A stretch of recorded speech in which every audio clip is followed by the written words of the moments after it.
자, 우울증을 천의 얼굴을 가졌다라고 보통 얘기를 하던데 이게 기분 증상뿐만 아니고 신체 증상도 많이 나타난다고요? 그렇죠. 우울증은 사실은 그 신체 증상이 나타나는 게 아주 특징 중 하나입니다. 특히 노인이라든지 아니면은 청소년이라든지 젊은 친구들 같은 경우에는 신체 증상으로 나타나는 경우가 많은데, 이 신체 증상이 나타나는 이유는 뭐 여러 가지가 있습니다만, 뇌에 어떤 그 마이크로한 염증이 많이 생기는 거랑 연관이 많다고 하고요.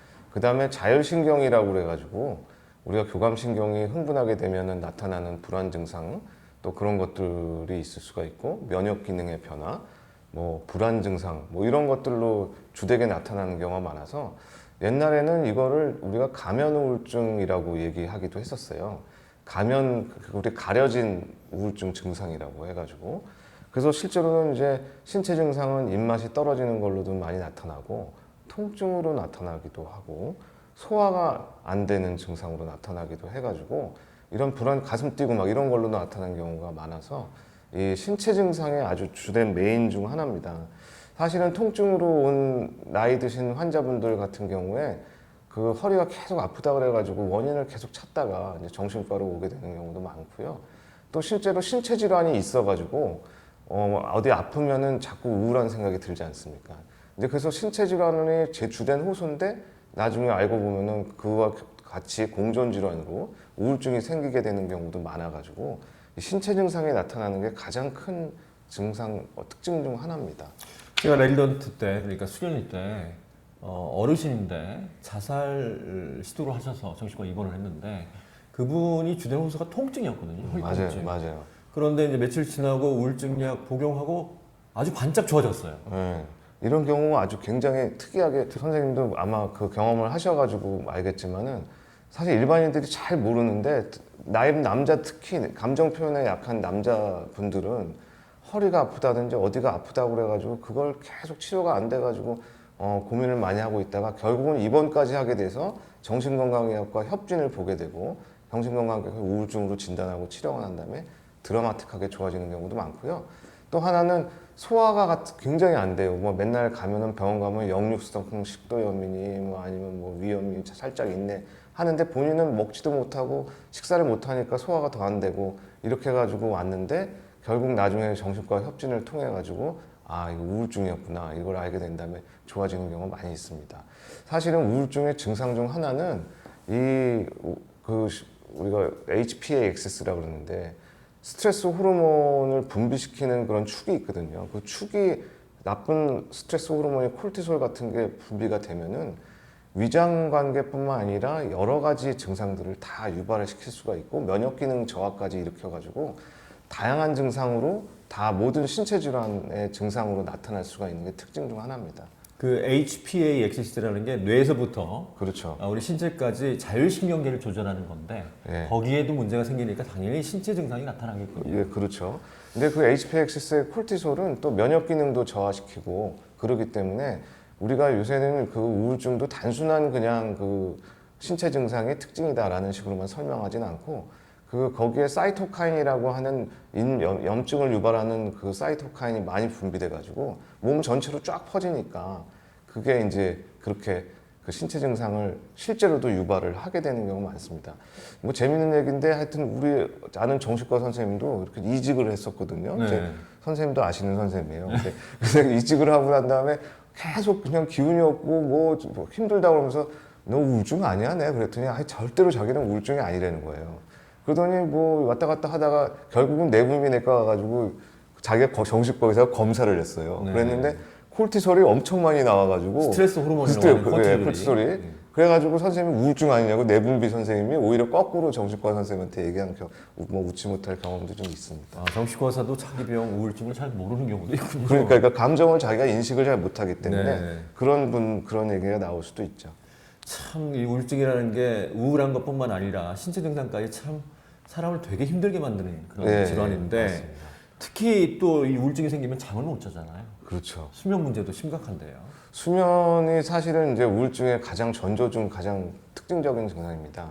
그 수면 장애가 단순히 그냥 오게 되면은 그냥 불면증이 있구나라고만 인식하기가 쉬운데, 사실은 우울증의 선행으로 생기기도 하지만 우울증의 증상으로 또 나타나기도 하거든요. 그러니까 불면이 오면은 불면 때문에 우리가 그 서카디안 리듬이라 그러는데 우리 몸의 리듬 자체가 무너지게 돼가지고 잠의 깊이도 떨어지고 그 우리가 렘 슬립이라 그래가지고 눈이 이렇게 눈만 움직이고 뇌의 기능은 다른 건 멈춰 있는 그 꿈수면 상태도 굉장히 많이 나타나게 돼가지고 수면이 분절되게 됩니다. 수면이 많이 끊기는 거죠. 그래서 계속 깨게 되는 증상이 생겨서 깊이 없는 잠을 자꾸 자다 보니까 잠에 대한 불안감이 생기고 그래서 또 못 자고 그러다 보니까 우울감이 악화되고 낮에 일을 못 하게 되고 저 사람 왜 저러나 이런 그런 현상이 많이 오게 됩니다.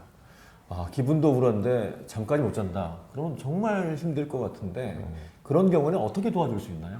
우울증이 경한 경우라면 사실은 낮에 이제 잠을 자지 않게 하고 수면을 제한을 하면서 뭐 조절을 좀 할 수 있는 것도 있겠지만은 결국은 우울증의 증상이 굉장히 심해진다면 우리가 수면에 대한 약물 또 그런 것들을 처방하면서 항우울제랑 같이 처방하면서 치료하는 게 가장 우선은 좀 중요하지 않을까 싶습니다. 잠만 자도 우선 살 것 같다는 얘기가 좀 나오긴 하거든요. 저도 이제 가끔씩은 잠을 못 잡니다만 하루 정도는 뭐 잠 못 자면 어때라 이런 식으로 생각하고 약을 자꾸 쓰지 않고 처음에 이제 버티는 경우가 많은데 그런 경우도 사실 효과 있는 경우가 굉장히 많습니다.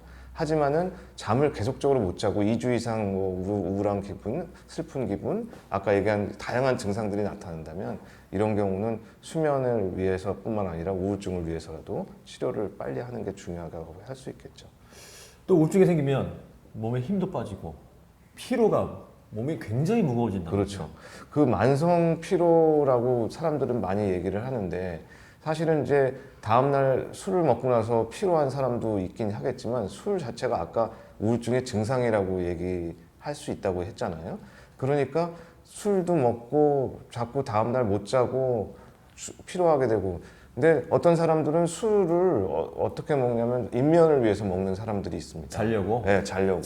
잠을 자려고. 네. 그래서 술을 이렇게 딱 한두 잔 먹고 잠을 자다 보면 잠은 잘 드는데 중간에 자꾸 깨가지고 아까 수면이 분절된다 그랬는데 분절되는 효과가 나타나서 결국은 낮에 굉장히 피로하고 힘들고 이런 걸로 나타나거든요. 근데 피로하면은 특징 중에 만성 피로 증후군이라고 해서 그렇게 분류를 하기도 하지만 그 많은 수가 또 우울증이 되기도 합니다. 그래서 그런 만성 피로를 겪는 사람들도 이런 우울증에 대한 스크리닝을 꼭 받아보는 게 중요하다고 할 수 있겠습니다.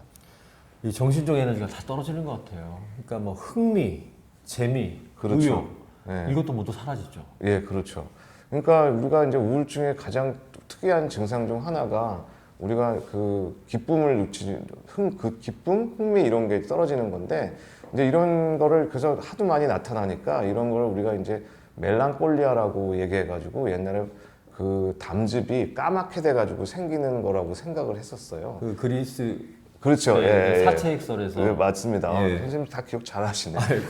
아직까지 살아 계시네. 근데 그런 거 갖다가 그 처음에 사채 우울증에 아주 굉장히 주된 증상으로 생각을 했었거든요. 근데 흥미가 떨어지는 거예요.